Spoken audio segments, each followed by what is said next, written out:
Retro emulation handhelds have flooded the market over the last several years. We're getting to the point where they cost upwards of $150, but they're also getting to the point where they can emulate some pretty powerful systems like GameCube and PlayStation 2, which is pretty impressive.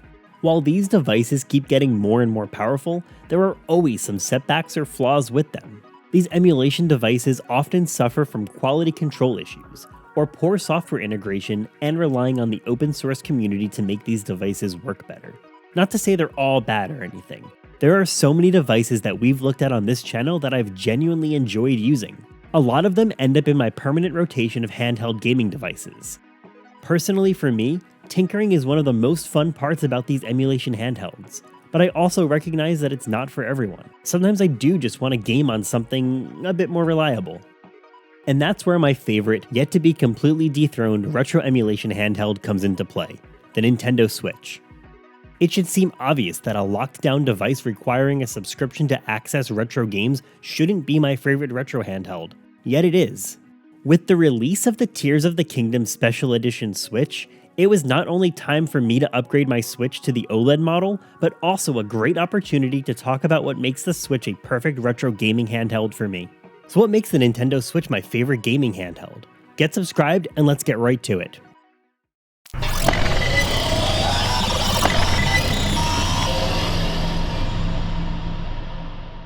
So first you might be asking, why am I even buying a brand new Switch here in 2023? The hardware is 6 years old and the OLED model is a year and a half old. On top of that, everyone can't stop talking about the Switch 2 or what the Switch Pro might be. But I think that there's a good chance Nintendo will do something crazy and unexpected. They've been experimenting with VR with Labo, and even have VR support in some of their games.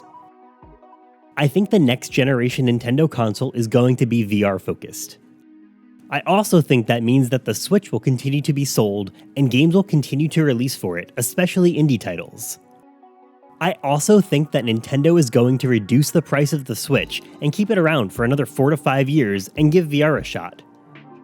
I know, it's crazy, but that's my really quick theory, and maybe it makes me feel better about picking up hardware that is basically the power of an Android phone from 6 years ago. Anyway, let's do a quick unboxing. As soon as we open the box, we've got the tablet and the Zelda Special Edition Joy-Cons. The gold Joy-Cons are really unique, and I really like the green accent on the controllers a lot. The white accents on the right Joy-Con is nice too, but that green one looks really awesome. The tablet itself is actually the first time I'm seeing an OLED Switch in person, so I'm really excited to get this thing powered on. The front of the Switch is pretty vanilla, but the back has these swirls on it. I kind of wish it was a little bit more vibrant, but at the same time, I like that it is more set back and doesn't scream Zelda, since that's not the only game I'm going to be playing on this anyway. I'm also really excited about the better kickstand on the OLED model. What a huge difference it makes compared to the flimsy kickstand on the original Switch. Getting the Joy-Cons attached and looking at the OLED Switch as a whole is awesome. I will say that the OLED Switch feels way more fragile. I feel like with that big OLED screen, I should get a screen protector or something, and I'm usually super anti-screen protector to begin with. The rest of the unboxing includes the Joy-Con straps, which also continue the Zelda theme.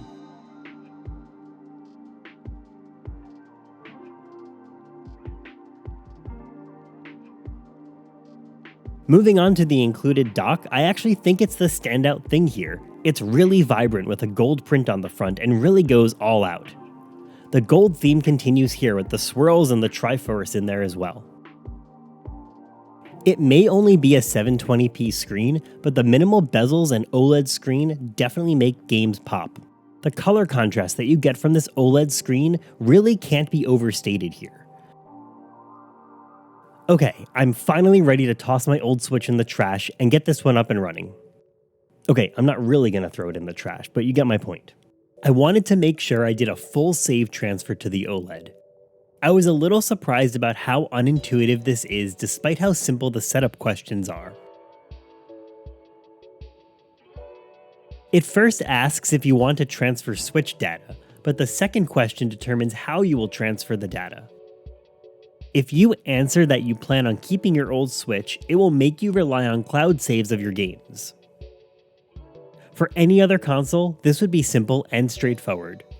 But you can run into some weird one-offs where there is a conflict in the cloud and you need to manually choose to re-upload your cloud saves.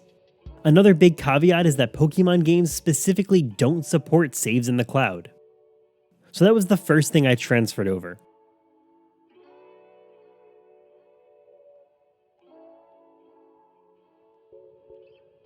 I also booted up Pokemon Violet just to make sure the transfer worked, and it did. So I went on with my Switch transfer, seemingly having to go one game at a time to transfer the saves. But after a few, I got fed up and figured there has to be a better way. On my old Switch, I found the option to do a full user transfer, but on the OLED Switch, you can't do this when the Nintendo account is already linked. So I went the nuclear route. I decided to reinitialize the OLED model since who cares, it's empty, right? Oh my god. I just lost my f***ing Pokemon save. Yep, forgot about those Pokemon saves.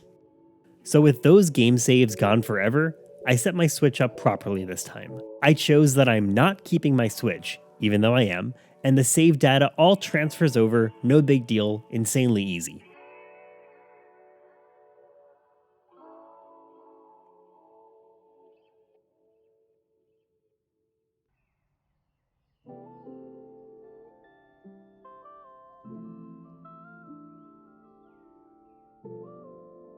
Before we continue into the world of some great accessories to up your retro gaming experience, let's talk about that giveaway. I'm giving away a brand new OLED Tears of the Kingdom Switch. That's right, you heard me correctly. A whole freaking Nintendo Switch giveaway. You just need to go to this link. You can gain entries for subscribing here on YouTube, following me on Twitter, and following me on Twitch. I'll be keeping entries open for 7 days from the release of this video, and then I'll choose a winner live on Twitch 1 week from now. So make sure you get one of those entries by following me on Twitch so you don't miss out. You don't need to be in the Twitch stream to win, but you do need to answer my email within 3 days or I'll pick a new winner. Let's get into some Switch accessories that complete that gaming experience. Something I love about the Switch ecosystem is all of the accessories. It's really fun to enhance your device with some extra stuff. And a lot of these add-ons will come to really enhance that retro gaming experience. One of my favorite accessories, even though it's literally included with your Switch, is the dock. The Switch dock is just so incredibly versatile and well engineered. The fact that you can just kind of haphazardly plop your Switch into the dock and seamlessly pick up where you left off really is incredible. There just aren't many devices out there that have this ease of use figured out. And especially none of the retro emulation devices that we've looked at on this channel. The retro emulation handhelds all lack an easy dockable solution. Nearly all of them have some degradation, such as only supporting up to 720p resolution, or the added complexity of needing a micro or mini HDMI cable instead of using just a regular HDMI cable.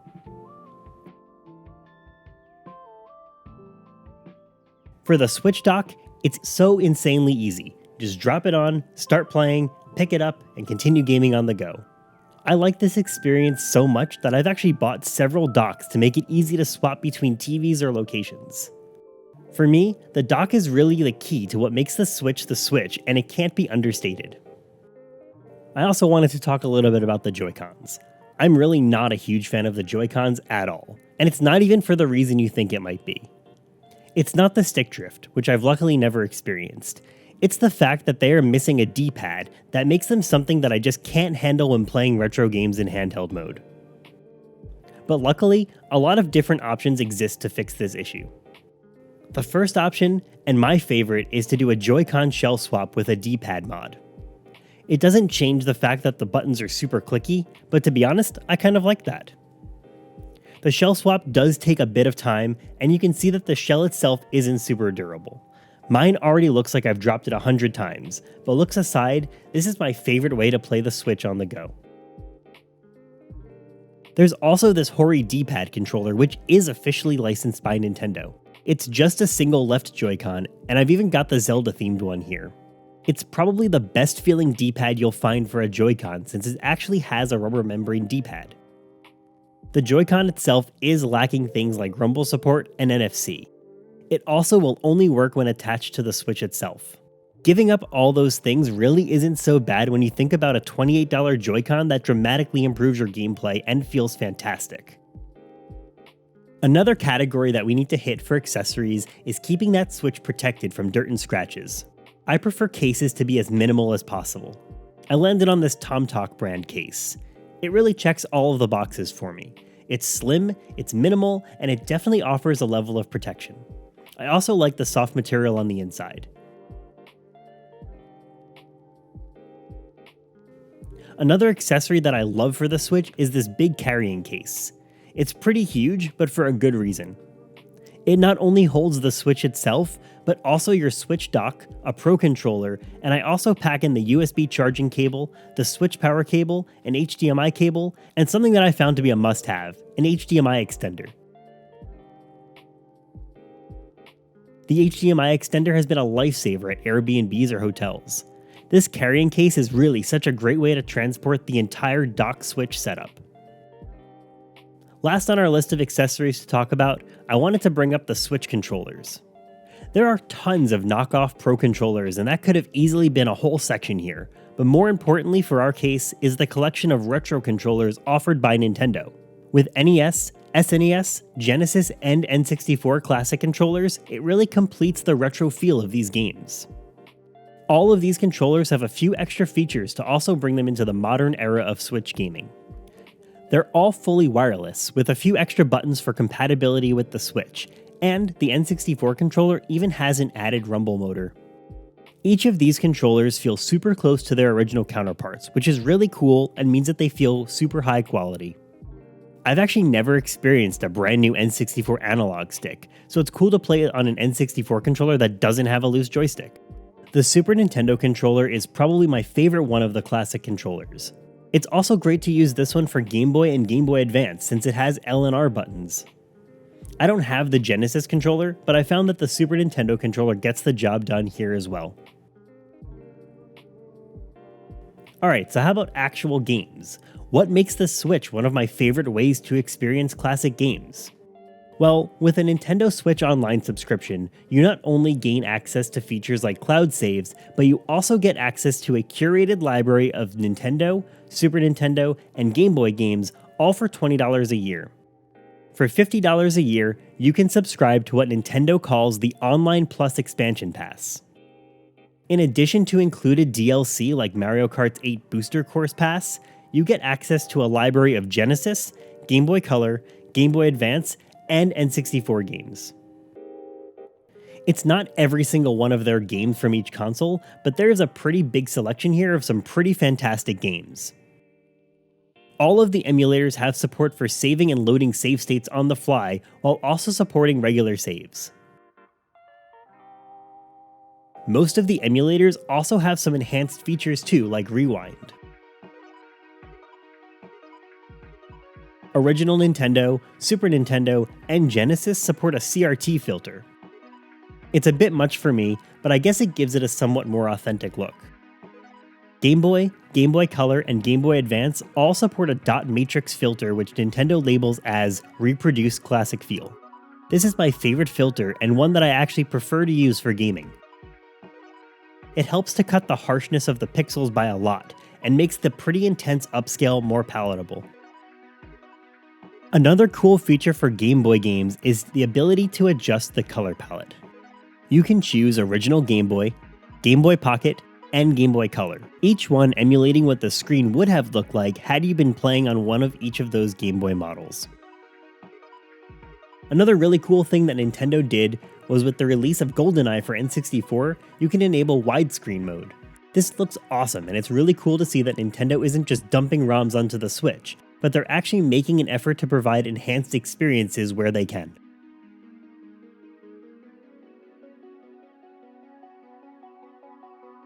What Nintendo offers through their online subscriptions I think is a pretty great game selection, but the options for retro gaming doesn't end there. The eShop has a huge collection of retro games that you can pick up. There's the Aladdin Lion King Combo Pack, Doom 64, Mega Man X Legacy Collection, TMNT, and just so many more.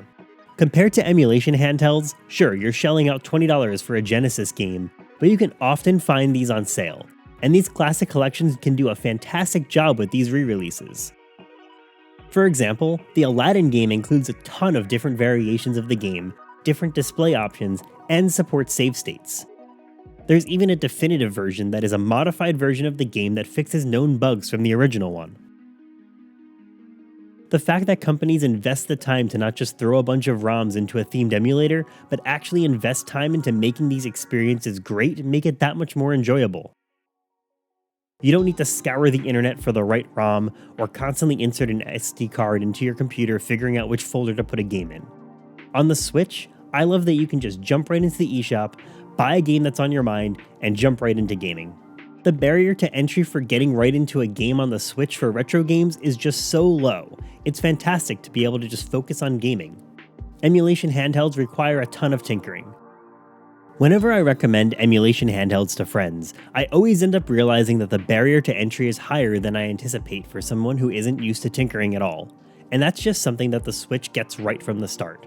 Just go to the eShop, buy a game, and get gaming. It would be criminal not to mention all the fantastic massive library of modern games on the Switch as well. If you want to stick to classics, there's a huge library of remastered games like Crash Bandicoot Trilogy, Spyro Trilogy, Metro Prime Remastered, and so many more. The Switch is also full of some great ports like the Stanley Parable, Portal and Portal 2, and then some really impressive ports like Witcher 3, Alien Isolation, and No Man's Sky. The selection of indie games is insane on the Switch, with some amazing smaller games that even have a retro vibe, like Celeste, Shovel Knight, or Electhead, just to name a few of the thousands that are available on the eShop. On top of all of that, how about the AAA Nintendo first-party titles that you can get access to? There's so many to call out, but some of my favorites are Mario Kart 8, Metroid Dread, Mario Maker 2, Smash Bros., and of course Breath of the Wild and Tears of the Kingdom. Just an absolutely massive library of Switch-exclusive titles. There are a ton of emulation handhelds on the market, but when I'm packing a bag for a trip, you can be sure that the Switch is coming along for the ride. Don't get me wrong, I'll also be packing whatever emulation handheld I'm testing out and messing around with, but I just love the reliability of the Switch, the massive library of retro and modern games that are very easily accessible, and now with the OLED model, handheld gaming is just that much more enjoyable. There are definitely downsides to the Switch, like its aging hardware, but Nintendo is still delivering games that look and feel amazing on this device. The barrier to entry is just so low for both modern and retro gaming, the Switch is an incredibly easy device to recommend. Even with the potential for new hardware from Nintendo on the horizon, I think the current game selection is so massive, there's definitely several more years of a lifespan for the Switch. It also just really can't be understated how seamless that docked gameplay experience is. You can just so easily transfer between docked and handheld mode, and the Switch never misses a beat. And of course, the retro gaming experience is great. While you don't get a ton of customization like emulation handhelds, you get key features that you need. The Switch OLED itself is just a massive upgrade from the previous model. The screen is really just incredible and makes games pop, even the retro ones. It's also incredible that you can get this huge library of games for just $200 if you pick up a Switch Lite. The built-in D-pad on the Switch Lite alone is a fantastic feature. Sure, you lose the dockability and the OLED screen, but $200 is not much more than a lot of the emulation handhelds that have been recently released. The Nintendo-released retro controllers are so cool to have, and they're all really well made and just further enhance that retro gaming experience. Despite all of the great emulation handhelds that we've seen over the last few years, the Switch is just the easiest to recommend given its retro and modern game selection. But what do you think? Do you think the Switch is a good retro gaming device? What's your current favorite retro emulation handheld? What about the OLED Switch? Do you think the Tears of the Kingdom edition is worth the pickup? Let me know your thoughts down in the comments. Don't forget to enter to win the Tears of the Kingdom OLED Switch by using the link in the description of this video. Make sure you're subscribed so you don't miss upcoming videos, and thanks for watching.